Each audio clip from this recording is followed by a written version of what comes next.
Olá, pessoal, tudo bom com vocês? Espero que vocês estejam bem. Espero que vocês estejam aproveitando esse momento em que vocês estão aí, né, de certa forma, sem, digamos assim, atividades muito obrigatórias, né, ou com horários muito fixos. Espero que vocês estejam aproveitando esse tempo, tá certo? Então, nós vamos para a nossa próxima videoaula de análise linguística, desta vez a segunda, tá? Porque eu trouxe aí as correções da videoaula referente à primeira de análise linguística para vocês. Eu tenho uns recadinhos para dar antes de começar a aula. Primeiro e mais importante é sempre que, ao final de uma videoaula, que vocês busquem realizar as atividades que estão lá na produção acadêmica. Não vão esquecer de realizar as atividades que lá estão. Outra coisa muito importante é que vocês, a partir do dia 25/5, a próxima segunda-feira, estarão começando a realizar as atividades, os exames que serão realizados durante essas 2 semanas. Então, é muito importante que vocês comecem a fazer as atividades, a tirar dúvidas caso tenha, né? E que vocês também façam todas as correções para que você tenha material para estudar, correto? Então, se eu estiver esquecendo de alguma coisa, depois no decorrer do vídeo, eu vou lembrando e posicionando vocês, tá certo? Então, vamos para a nossa aula pela professora Hildegard. Olha lá, conjugação verbal. Então, primeiro nós vamos fazer as correções da apostila de língua portuguesa, tá? Primeiro bimestre, páginas 58 a 61, certo? Vejam lá, nós temos na página 58 da apostila de vocês um texto que é um poema. E diz assim o poema, o título dele é O Último Poema. Assim eu quereria o meu último poema, que fosse terno, dizendo as coisas mais simples e menos intencionais, que fosse ardente como um soluço sem lágrimas, que tivesse a beleza das flores quase sem perfume, a pureza da chama em que se consomem os diamantes mais límpidos, a paixão dos suicidas que se matam sem explicação. Esse é um texto de Manuel Bandeira, tá? Está no livro Antologia Poética. E vejam só, gente, essa construção eu quereria não é frequente no uso da língua portuguesa no Brasil para indicar desejo ou intenção. Sobre essa forma verbal, presente no primeiro verso, responda às questões. Então, letra A. Em que tempo e modo verbal está conjugada essa forma verbal? Então, gente, lembrando daquela aula da gramática do verbo, em que você pode lembrar o que é o tempo verbal, presente, passado, futuro, modo verbal, indicativo, subjuntivo, imperativo, e o imperativo, tá? Então, lembrando desse conteúdo, se você não recorda de todos, dê uma visita, né, no seu texto anterior, na sua videoaula anterior ou na apostila, que vocês vão relembrar esse conteúdo, tá certo? Então, a pergunta é a seguinte, né? Em que modo, tempo e modo verbal está conjugada essa forma verbal? Então, veja lá. Quereria está conjugada na primeira pessoa do singular, do futuro do pretérito do modo indicativo. Por qual outra forma verbal eu poderia substituir a palavra quereria? Vejam lá, uma forma bem mais usual, né, na rotina de vocês. Eu queria. E analisando essa forma verbal, eu queria, responda a letra C. Em que tempo e modo está conjugada a forma verbal indicada nessa resposta agora, que é eu queria? Vejamos. Queria é pretérito imperfeito do indicativo, certo? Letra D.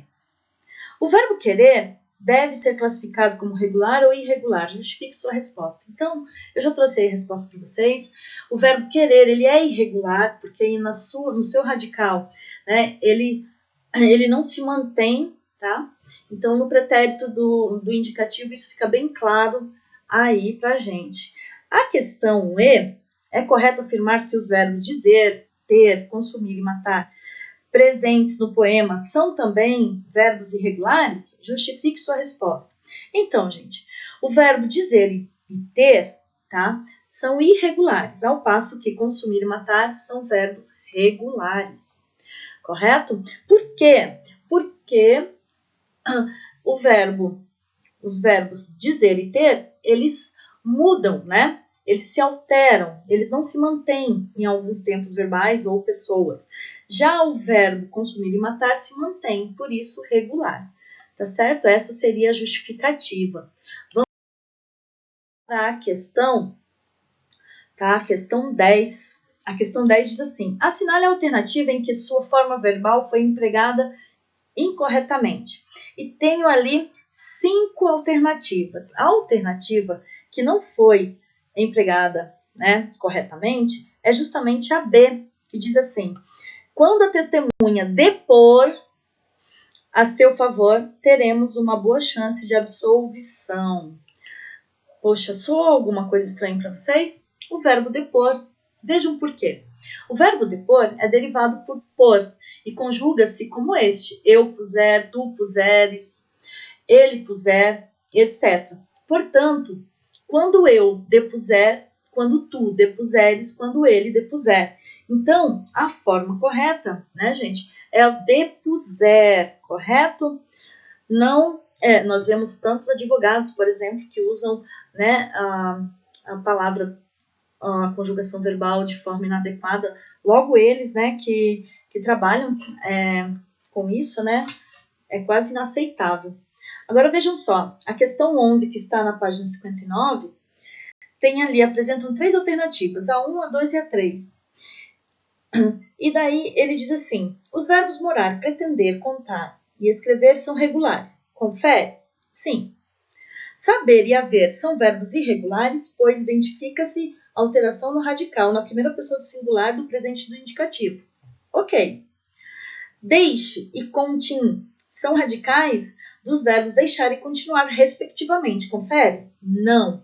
Por quê? Porque o radical do verbo continuar é continuo, tá? Então, aí tá a resposta para vocês. O radical de continuar é continuo e não contínuo, tá certo? Na questão 12, a pergunta é a seguinte: identifique as formas verbais do verbo ser empregadas no fragmento. Quais são elas? Olha, são e são verbos presentes, que estão no presente do indicativo.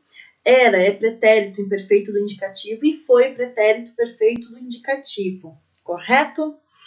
Agora, considerando na questão 13, essas formas do verbo ser e o restante da conjugação, avalie a regularidade do radical na conjugação de tal verbo. Ora, se vocês prestarem atenção, não há irregularidade na conjugação desse verbo ser, tá certo? Gente, para a atividade 14, se vocês estiverem acompanhando no caderno de atividade, na apostila, desculpe, vocês vão perceber que há um texto em que é retratada uma cena. Diz assim: João, você leva quanto tempo para demolir o muro? Ah, seu Pedro, pode deixar que esse muro, num dia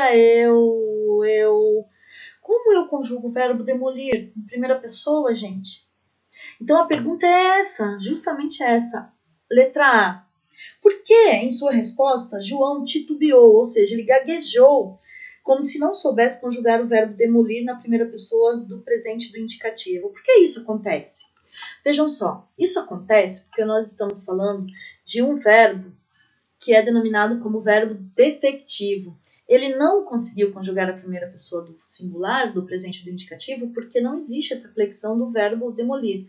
Então, qual seria a saída para demonstrar a minha ação, minha intenção?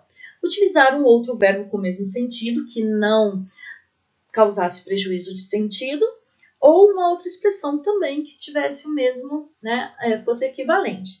Então, vejamos como ficaria a frase trocando demolir por outro verbo ou outra expressão. Ah, seu Pedro, pode deixar que esse muro num dia eu derrubo. Eu ponho abaixo. Então, veja que o sentido não mudou. Então, ainda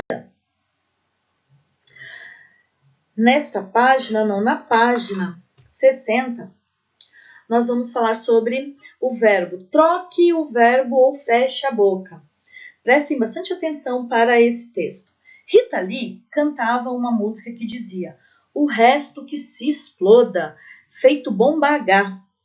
Será que na língua culta existe exploda? Explodir é verbo defectivo, ou seja, não tem conjugação completa.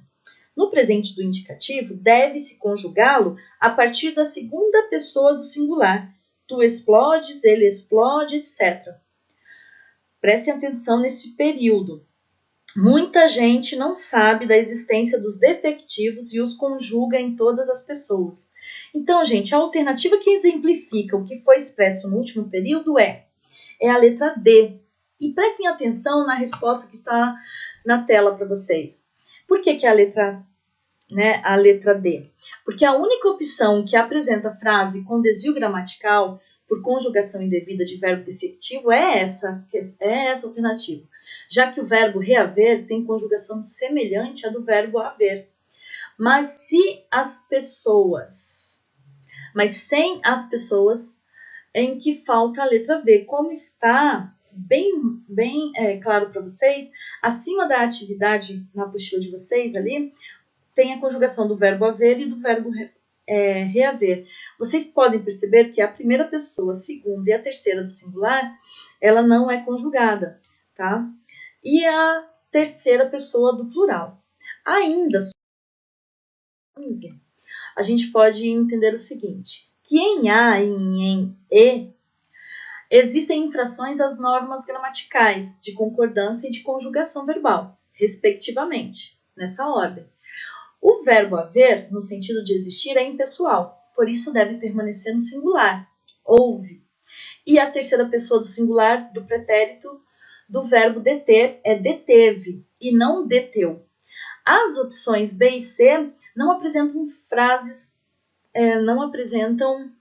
apresentam frases corretas. Então, não cabe aí uma análise, tá certo? Vamos agora para o próximo slide, que trata justamente da atividade 16, que é nessa mesma página ainda 60. Temos dois textos para ser lidos, tá? Seria um texto que é de Sérgio Brito e o outro que é do Alelo. Mas vamos direto ao questionamento. Vejam, eu tenho no texto 1 o verbo aceitado e no texto 2 o verbo aceito. A pergunta A é a seguinte: a que verbo ou verbos pertencem as formas nominais destacadas? Então, assim, ele está perguntando a que verbo, ou seja, qual é o infinitivo desse verbo. Então, veja que aceitado e aceito são formas nominais, ou seja, está no particípio de qual verbo? Do verbo aceitar. Então, nós estamos tratando de verbos abundantes, verbos que apresentam duas formas, tá? No mesmo tempo ou na mesma forma nominal, ok? Então, por isso que é conhecido como verbos abundantes. B, classifique-se. Classifique-as. Em seguida, justifique sua resposta. Então, olha lá. Aceitado é particípio regular, pois aceita terminação ado. Já aceito é particípio irregular, por não apresentar essa terminação ado, que é própria, né, do particípio, certo? Digamos assim, que é a sua forma normal, tá, de apresentação. Na C, diz assim, que verbo antecede cada um desses particípios? Então, o verbo ter antecede o particípio regular aceitado e a forma verbal antecede o particípio aceito, tá certo? Então, Vamos para a atividade 17, que está na página 61. Então, a pergunta é a seguinte: assinale a alternativa em que é incorreto o uso do particípio regular ou irregular. A questão, tá, que é incorreta é a D. A lei tinha já extinto qualquer penalidade para aquele ato, que não mais era considerado ilícito. A forma irregular do particípio deve ser usada com os auxiliares ser e estar, e a forma regular com os auxiliares ter e haver. Portanto, a forma correta de uso seria: a lei já tinha extinguido qualquer penalidade. Certo? Alguma dúvida, qualquer coisa, já sabe, né, turma? Postem lá no fórum que a professora logo em seguida vai estar respondendo a vocês. Então, agora nós vamos responder, eu vou apresentar para vocês o gabarito das atividades do caderno de atividades de língua portuguesa do primeiro bimestre, a partir da página 19 até a página 16. É gabarito, tá, turma? Qualquer dúvida, vocês entrem em contato. Caso haja, assim, alguma discrepância que vocês perceberam e queiram tirar dúvida, me coloquem à disposição, tá certo? Então, vejam lá. Olha lá a questão 7, a 8, a questão 9, que é a soma ali, ó, 20 pontos, e a questão 10, a 11, que é discursiva, tá? É uma questão ali discursiva e que eu vou tratar nos próximos slides. No último, para ser mais objetivo. Tá? Então, olha lá, mais uma página de gabaritos. Discursiva, a 13 é discursiva. Aí tem a 14, 15, a 16, 17. Vamos lá. Então, vamos para as discursivas. Vamos para a questão... ainda não, gente. Desculpe. Deixa eu ver aqui. Depois do 26. Então, tá? Questão 11.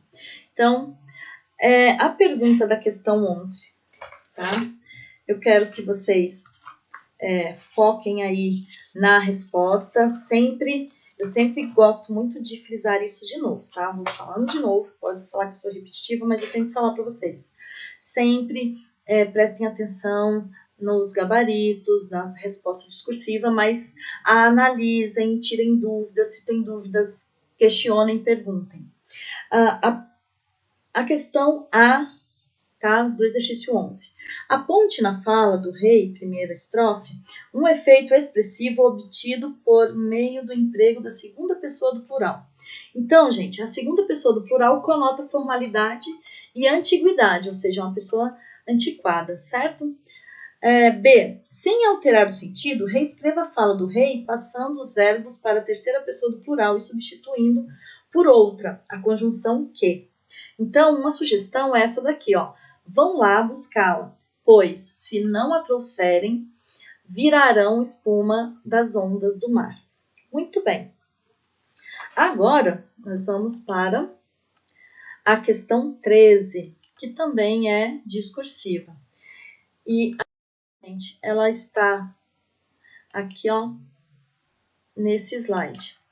E diz assim: reescreva os trechos substituindo os verbos em destaque pelos indicados nos parênteses e mantenha os mesmos tempos verbais. Então, olha ali o exemplo, né? Declarou-me que os sonhos já não se circunscreviam à sua jurisdição. Muito bem. A próxima. A Ilha dos Sonhos, como a dos Amores, como todas as ilhas de todos os mares, prestam-se agora ao objeto da ambição. Então, turma, aqui realizamos todas as correções que estariam pendentes referente à aula, né, a videoaula 1, tá? Vocês têm aí conteúdo para se preparar para a semana de exames. Qualquer dúvida, de novo, ressalto, busquem o fórum E não esqueçam, ao final desta videoaula, há uma atividade sobre ela no Produção Acadêmica, certo? Fiquem bem, cuidem-se, um ótimo final de semana e até a próxima videoaula.